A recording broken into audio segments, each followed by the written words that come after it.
علی رسول اللہ وعلی آلہ وصحبہ اجمعین، اما بعد، اعوذ باللہ من الشیطان الرجیم، بسم اللہ الرحمن الرحیم، واعتصموا بحبل اللہ جميعا ولا تفرقوا، رب اشرح لي صدری ویسر لی امری واحلل عقدۃ من لسانی یفقہوا قولی۔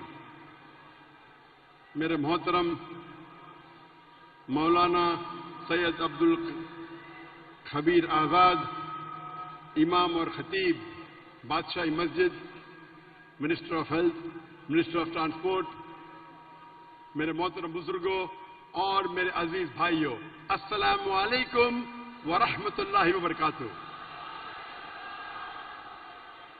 اللہ سبحانہ و تعالیٰ کی رحمت اور برکت آپ سب پر ہو۔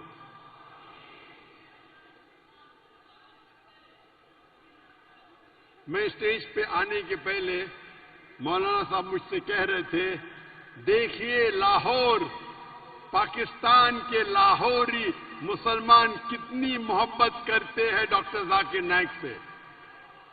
تو میں نے کہا آج کمپٹیشن ہو جائے، کون زیادہ محبت کرتا ہے، ذاکر نائک پاکستانیوں سے یا پاکستانی ذاکر نائک سے؟ آج ہم کمپٹیشن لگائیں گے، کیا ایک ہندوستانی پاکستانیوں سے زیادہ محبت کرتا ہے کیا پاکستانی ہندوستانی سے؟ خیر میں کمپٹیشن ہونا چاہیے، ہر خیر کام میں کمپٹیشن ہونا چاہیے۔ افسوس کی بات ہے انسان اکثر غلط کام میں کمپٹیشن کرتے، ہر خیر کام میں کمپٹیشن ہونا چاہیے۔ آج کمپٹیشن لگائیں گے کہ ہندوستانی پاکستانی سے زیادہ محبت کر رہا ہے کیا پاکستانی ہندوستان سے؟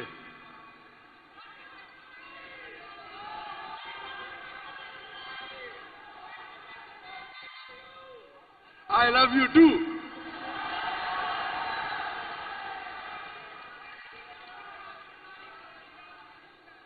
میری خواہش تھی کئی سالوں سے پاکستان آنے کی، اور اللہ نے وہ مراد، وہ خواہش تقریباً 2 ہفتے پہلے پوری کی، اور آج میں لاہور میں ہوں، اور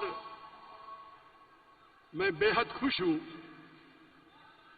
کیونکہ خصوصاً میں بادشاہی مسجد میں تقریر کر رہا ہوں۔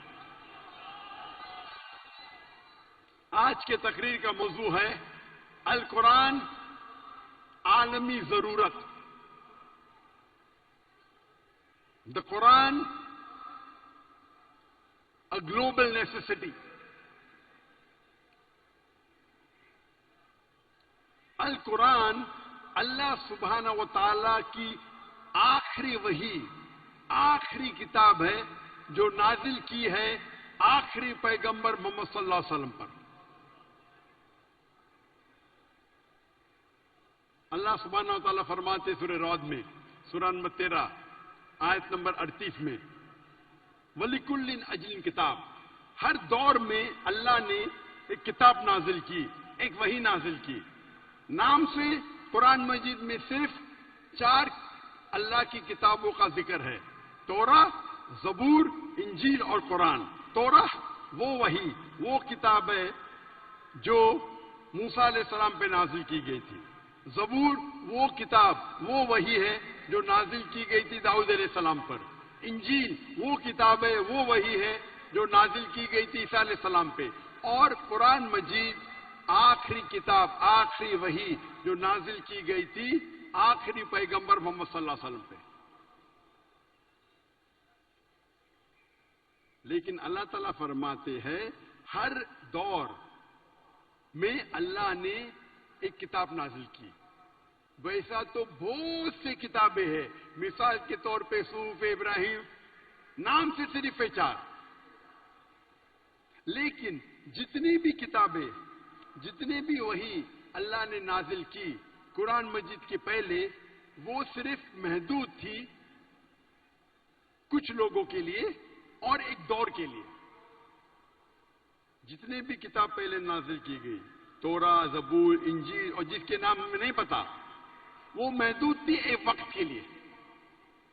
اور کچھ لوگوں کے لیے. لیکن کیونکہ قرآن مجید آخری کتاب ہے, آخری وحی ہے, قرآن صرف مسلمانوں کے لیے نازل نہیں کی گئی اور صرف ایک گروہ کے لیے نہیں, لیکن ساری انسانیت کے لیے, اور اس کا پیغام تا قیامت تک رہے گا. اللہ تعالیٰ فرماتے سورہ ابراہیم میں سورہ نمبر 14 آیت نمبر 1, الف لام را, ہم نے نازل کی ہے کتاب محمد صلی اللہ علیہ وسلم پہ تاکہ وہ انسانیت کو اندھیرے سے روشنی میں لے آئے. قرآن یہ نہیں کہتا ہے کہ صرف مسلمانوں کو اندھیرے سے روشنی پہ لے کے آئے. اللہ تعالیٰ فرماتے یہ کتاب نازل کی محمد صلی اللہ علیہ وسلم پہ تاکہ ساری انسانیت کو اندھیرے سے روشنی پہ لے آئے. اللہ تعالیٰ فرماتے سورہ ابراہیم میں سورہ نمبر 14 آیت نمبر 52 آیت نمبر 52, یہ پیغام ہے ساری انسانیت کے لیے. اور یہ سمجھ لو کہ اللہ سبحانہ و تعالیٰ ایک ہے, اور یہ پیغام ہے سمجھداروں کے لیے. یہاں اللہ تعالیٰ فرماتے یہ پیغام ہے ساری انسانیت کے لیے. اللہ تعالیٰ فرماتے سورہ بقرہ میں سورہ نمبر 2 آیت نمبر 185 185, رمضان وہ مہینہ ہے جس میں اللہ نے قرآن مجید کو نازل کی ساری انسانیت کے لیے. وہ ایک فرقان ہے حق اور باطل کو جھانسنے کے لیے. اللہ تعالیٰ فرماتے سورہ زمر میں سورہ نمبر 39 آیت نمبر 21 کہ اللہ نے قرآن مجید نازل کی محمد صلی اللہ علیہ وسلم پہ تاکہ وہ انسانیت کو ہدایت دے. قرآن میں یہ نہیں لکھا ہے کہ صرف مسلمان کو ہدایت دے. اور ہمارے آخری نبی صلی اللہ علیہ وسلم محمد صلی اللہ علیہ وسلم, جتنے بھی پہلے نبی آئے, پہلے رسول آئے محمد صلی اللہ علیہ وسلم کے پہلے, وہ صرف ایک گروہ کے لیے آئے. ان کا پیغام صرف ایک وقت کے لیے تھا. لیکن کیونکہ محمد صلی اللہ علیہ وسلم آخری پیغمبر تھے, وہ صرف مسلمانوں کے لیے نہیں آئے تھے, وہ ساری انسانیت کے لیے آئے تھے. اللہ تعالیٰ فرماتے سورہ انبیاء میں سورہ نمبر 21 آیت نمبر 107, وما ارسلناک الا رحمت للعالمین, کہ ہم نے انہیں بھیجا سارے کائنات کے لیے, سارے انسانیت کے لیے, سارے عالموں کے لیے. کیونکہ قرآن مجید اللہ کی آخری کلام ہے اور سارے انسانیت کے لیے. اسی لیے میں کہتا ہوں القرآن عالمی ضرورت. آج سب سے زیادہ ضرورت اگر اس دنیا کو ہے وہ ہے القرآن.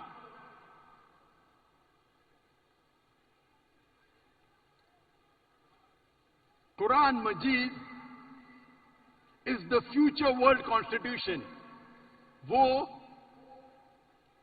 دنیا کا دستور ہے. قرآن مجید دنیا کا کانسٹیٹیوشن ہے. قرآن مجید سب سے حق کی کتاب ہے دنیا میں. یہ ایک عالم کے لیے پیغام ہے.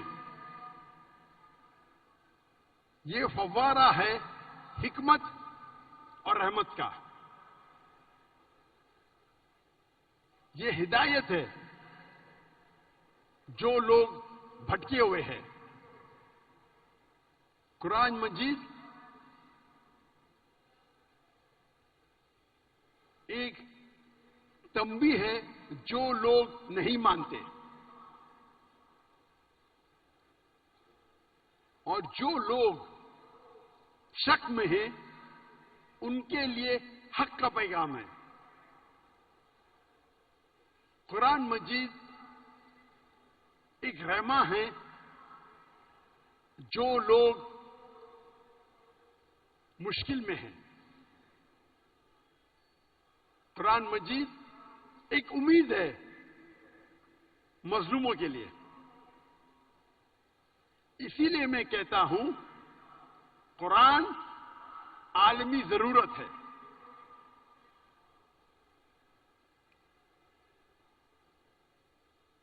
اگر آپ کوئی بھی ایکوپمنٹ خریدتے ہیں، کوئی بھی مشین خریدتے ہیں، اس کے ساتھ آپ کو ملتا ہے انسٹرکشن مینیول.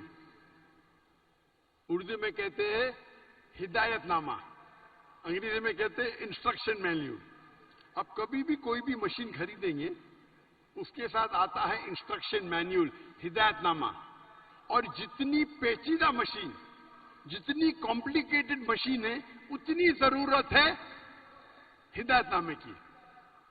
اگر آپ مجھے اجازت دیں گے انسان کو ایک مشین کہنے کے لیے، تو آپ کو ماننا ہوگا کہ دنیا کی سب سے کمپلیکیٹڈ، سب سے پیچیدہ مشین ہے انسان. کیا اس انسان کو ہدایت نامے کی ضرورت نہیں؟ انسٹرکشن مینیول کی ضرورت نہیں؟ انسان کا ہدایت نامہ ہے قرآن مجید.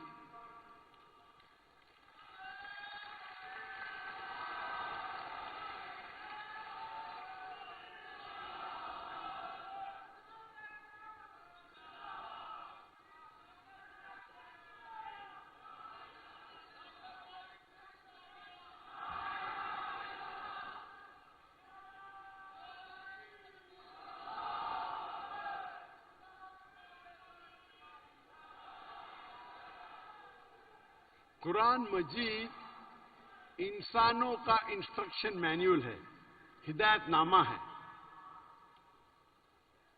اور اللہ تعالیٰ فرماتے قرآن مجید میں سورہ ملک میں سورہ نمبر 67 آیت نمبر 2 میں، الذی خلق الموت والحیات، اللہ نے موت اور زندگی پیدا کی تاکہ وہ آپ لوگوں کو جانچ سکے آپ میں سے بہتر کون ہے، اچھے اعمال کون کرتا ہے. یہ زندگی ہمارے لیے ایک امتحان ہے، ٹیسٹ ہے. کیا ہم نے کبھی سوچا ہماری زندگی کا مقصد کیا ہے؟ اور کراچی میں نے تقریر کی تھی اس موضوع پہ، ہماری زندگی کا مقصد کیا ہے؟